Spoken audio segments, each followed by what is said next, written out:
வணக்கம். பசியின் வாசிப்புகளில் கம்பராமாயணம் யுத்தகாண்டம் பகுதியில் கும்பகர்ணன் வதைப்படலம்.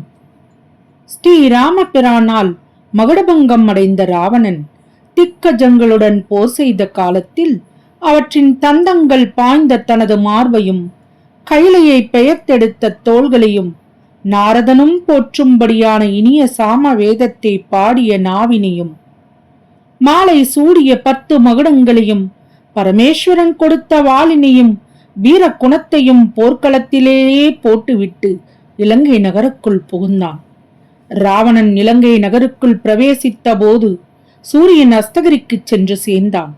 தனது நகருக்குள் நுழைந்த ராவணன் போரில் தான் பெற்ற தோல்வியால் மிக்க நாணம் கொண்டவனாய் திசைகளை கண்ணெடுத்தும் பார்க்காமலும் தன்னை பார்க்க வந்த புத்திரர்களை நோக்காமலும் வரவேற்க வந்த பெரும் சேனைகளை பார்க்காமலும் மண்டோதரியாகிய தனது மனைவியர்கள் தனித்தனியாக தன்னை நோக்கிக் கொண்டிருக்க அவர்களை பார்க்காமலும் பூமியாகிய பெண்ணை பார்த்து கொண்டே தனது அரண்மனைக்குள் நுழைந்தான்.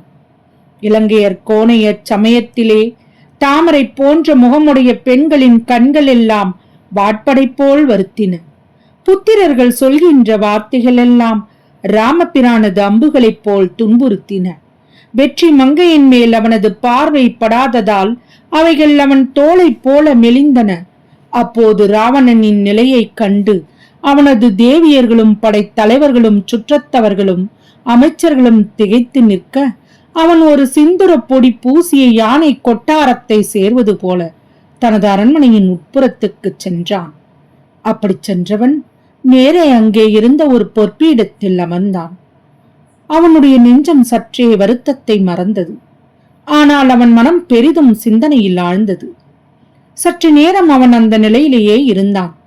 பின்பு அவன் தனது பக்கத்தில் நின்று கொண்டிருந்த கஞ்சுகியை பார்த்து, நீ போய் இப்போது நமது தூதுவரை இங்கே அழைத்து வா என்று கட்டளையிட்டான். உடனே கஞ்சுகி அங்கிருந்து சென்று மனகதி, வாயுவேகன், மருத்தன், மாமேகன் ஆகிய ஆயிரக்கணக்கான தூதுவர்களை அழைத்து வந்தான்.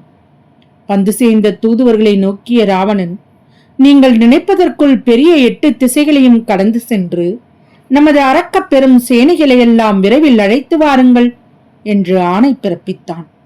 மீண்டும் அவன் 7 பெரும் கடல்கள் சூழ்ந்துள்ள 7 பெரிய தீவுகளிலும் எண்ணற்ற பெரிய வலிய அழகிய மலைகளிலும் பாதாள லோகத்திலும் சக்கரவாள மலையின் மீதிலும் இருக்கும் அரக்க சேனைகளை எல்லாம் அழைத்து கொண்டு வாருங்கள் என்று அவர்களுக்கு கூறினான். தூதுவர்கள் அக்கணத்தில் ராவணனிடம் விடைபெற்றுக் கொண்டு சென்றார்கள். தூதுவர்கள் சென்றதும் தனது மனக்கருத்தை பற்றி உலகத்தவரும் அறியாதவராகி மனம் வருந்தி துடிக்க உடம்பில் ஆயுதம் பாய்ந்த யானை தான் படுக்கும் இடத்தை சேர்ந்தது போல ராவணன் மலர்படுக்கையில் சென்று படுத்தான். சீதையை நினைத்த அவனது நெஞ்சிலே இன்று தான் தோற்றதை எண்ணினான். அதனால் அவன் பெரிதும் நாணம் கொண்டான். சீதையின் நினைவால் துயிலாதவனாய் கிடந்தவன் இன்றும் அப்படுக்கையிலே தூக்கமற்று கிடந்தான்.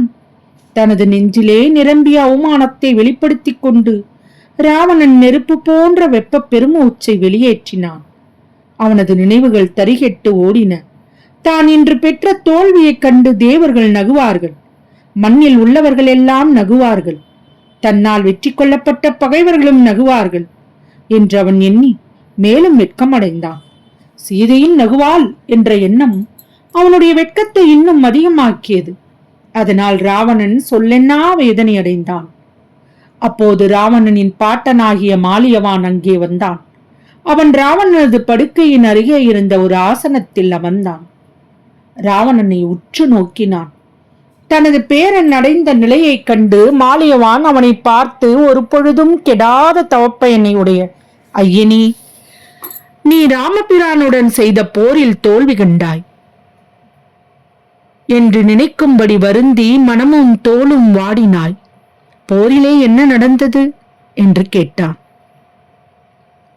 ராவணன் அதற்கு, தவவேடம் தாங்கிய மானிடருடன் எமக்கு போர் நிகழ்ந்ததை வேடிக்கை பார்க்க தேவர்களும் வானில் வந்து விட்டார்களே. மேலும் பருந்துகள் வந்து திரியும்படியான செந்நிற குருதி பாயும் போர்க்களத்திலே நமது குலத்தவர்கள் மானிடர்களிடம் தோற்றுப் போனார்களே, அதனால் எமக்கு அபகீர்த்தியும் நேர்ந்ததே என்றான்.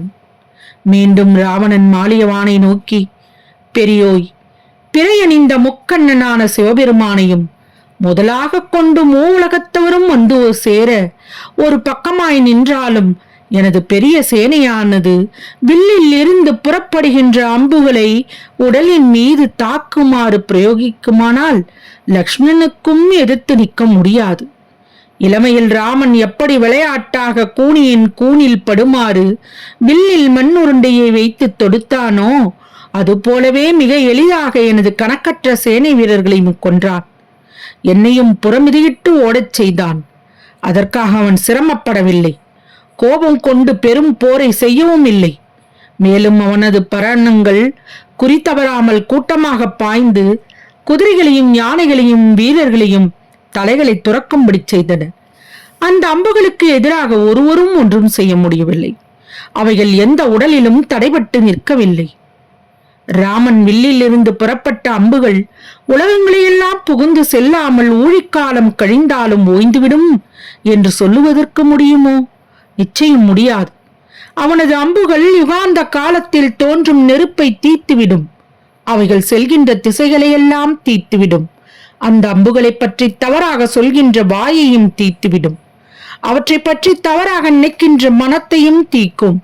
மேருமலையை பிளக்கச் சொன்னாலும், வானத்தை கடந்து அப்பால் செல்லும்படி கூறினாலும், பூமியை துளைக்கும்படி கட்டளையிட்டாலும், கடல் நீரை பருகுமாறு கூறினாலும் ராம பானங்கள் கண்டிப்பாக செய்து முடித்துவிடும். அந்த அம்புகள் அத்தகு வலிமை பொருந்தியவைகள். அவ்வம்புகளின் வேகத்தை தாங்குவதற்கு ஒரு மேருவும் ஒரு வானமும் ஒரு பூமியும் 7 கடல்களும் போதாது. அவற்றை தாங்குவதற்கு பல கோடி கணக்கான மேருமலையும் வானமும் பூமியும் கடல்களும் வேண்டும். கண் நினைக்காத தேவர்களும் ராமன் வில்லை வளைத்து அம்பை தொடுக்கும் வேகத்தை அறிந்து கொள்ள முடியாதவர்களானார்கள். ராமனின் அச்செய்கைகளை ஆராய்ந்து அறிந்து கொள்ளக்கூடியவர்கள் வேறு யார் இருக்கிறார்கள்? ராமன் கொடும் போர் செய்யும் அரக்கர்களை கொல்லுமாறு எண்ணி அம்பை தொடுத்த மாத்திரத்தில் உலகம் முழுவதும் அம்புமயமாகவே ஆகிவிடும். காகுந்தனின் மரபில் தோன்றிய ராமனது பானங்கள் கவிஞர்களின் சொற்களைப் போலவும் அவர்களின் பாடலில் அமைந்துள்ள தொடை போலவும் தொடையை தவிர்த்த பாடலில் சிறப்புடன் மிளிரும் இசை போலவும் பொருந்தி குற்றமில்லாத பல வகைப்பட்ட அலங்காரத்தின் தன்மையை கொண்டனவாகும். இந்திரனுடைய வஜ்ராயுதமும் சிவபெருமானுடைய சக்தி வாய்ந்த திரிசூலமும் மாயையை உடைய திருமாலின் சக்கராயுதமும் ஆகிய ஆயுதங்களின் வருகையை நான் என் கண்ணால் கண்டிருக்கின்றேன். அவற்றிற்கும் ராமபானத்துக்கும் நிறைய வேற்றுமை இருக்கின்றது. அந்த தேவர்களின் ஆயுதங்களை அலட்சியமாக பொறுத்த நான் தவவேடம் பூண்ட ராமனது அம்புகளின் வேகத்தை தாங்க முடியாது வருந்தினேன். என்னை தவிர வேறொருவராலும் அந்த அம்புகளை கண்ணெடுத்தும் பார்க்க முடியாது. பேய்களின் பெருங்கூட்டத்தோடு மயானத்தில் வாழ்கின்றவனான சிவபெருமானின் 8 தோள்களும் இந்திரனது 2 தோள்களும் பூமியை விழுங்கி தனது வயிற்றிலே அடக்கிக் கொண்டவனான திருமாலின் 1000 தோள்களும் ராமனது ஒரு விரலின் வலிமைக்கு தாங்க மாட்டாது.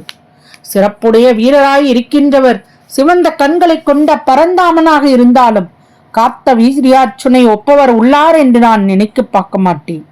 ஆலோசித்து பார்க்கையில் அந்த காத்த வீரியார்ச்சனனும் ராமனது தம்பியான லக்ஷ்மணனின் கால் தூசுக்கு சமமாக மாட்டான். அப்படியென்றால் ராமனுக்கு எதிரே நின்று போர் செய்யும் வலிமை படைத்தவர்கள் யார் இருக்கின்றார்கள்?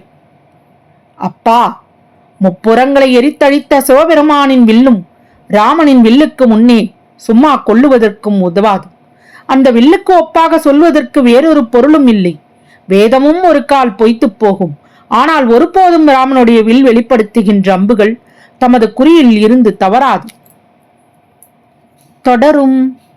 வசியின் வாசிப்புகளை சப்ஸ்கிரைப் பண்ணுங்க, லைக் பண்ணுங்க, ஷேர் பண்ணுங்க, உங்க கருத்துக்களை கமெண்ட்ல பதிவு பண்ணுங்க.